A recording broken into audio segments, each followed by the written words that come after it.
નમસ્કાર, આપ જોઈ રહ્યા છો અમારી ખાસ રજૂઆત। બનાસકાંઠાના પાલનપુર તાલુકાના ગઠામણ ગામમાંથી એક ચોંકાવનારી ઘટના સામે આવી છે। મળતી પ્રાથમિક માહિતી મુજબ એક સગીર વયના બાળકે એરગન જેવી દેખાતી બંદૂકથી વાંદરાને નિશાન બનાવ્યું હોવાનું કહેવાઈ રહ્યું છે। ગોળી વાગ્યા બાદ વાંદરો ઝાડ પરથી નીચે પટકાયો હતો અને તેનું મોત નીપજ્યું હોવાનું સ્થાનિકોમાં ચર્ચાઈ રહ્યું છે।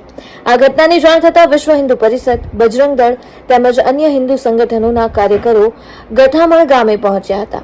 કાર્યકરોએ ઘટના સ્થળની મુલાકાત લઈ સમગ્ર મામલે તપાસની માંગ કરી હતી। ત્યારબાદ તાલુકા પોલીસ સ્ટેશનમાં પણ ઘટનાની જાણ કરવામાં આવી હતી।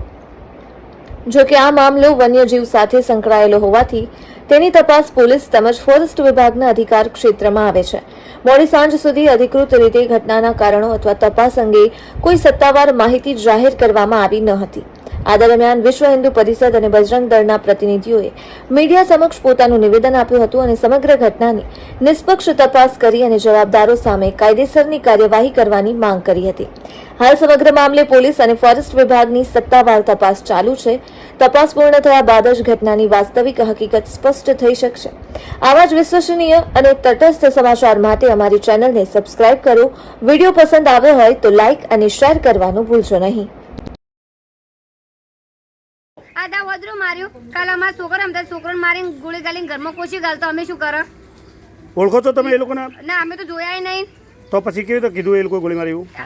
સામે દેખાતું હતું ને નહીં કે ચોના અહીં ચોના નહીં દેખવાથી ઓળખી લો। હા, બહારના આયેલા આયા તો બરાબર। મૂળ છે અહીંયા ગઠામણના જ? હા, ગઠામણના જ સિવતની।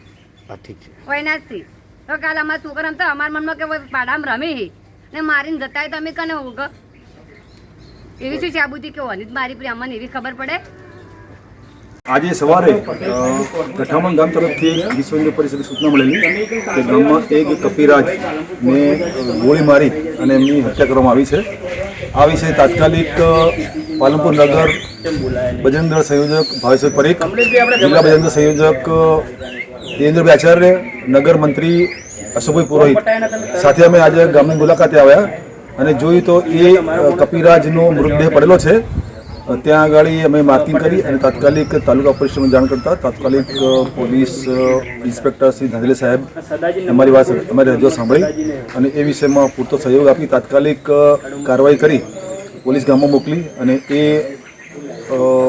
હુમલો કરનાર મુસ્લિમ યુવક અને વપરાયેલ હથિયાર એટલે એના બંદૂક જેવું હથિયાર છે એ જપ્ત કરી અને પોલીસ એને લઈ ગઈ છે। હવે આગળની કાર્યવાહી ફોરેસ્ટ વિભાગ તરફથી કરવામાં આવશે અને એની પર જે તે યોગ્ય કલમ લાગુ કરી અને આ કેસને સખ્તપણે આગળ લઈ અને કાર્યવાહી કરવામાં આવે એવી અમારી લાગણી છે।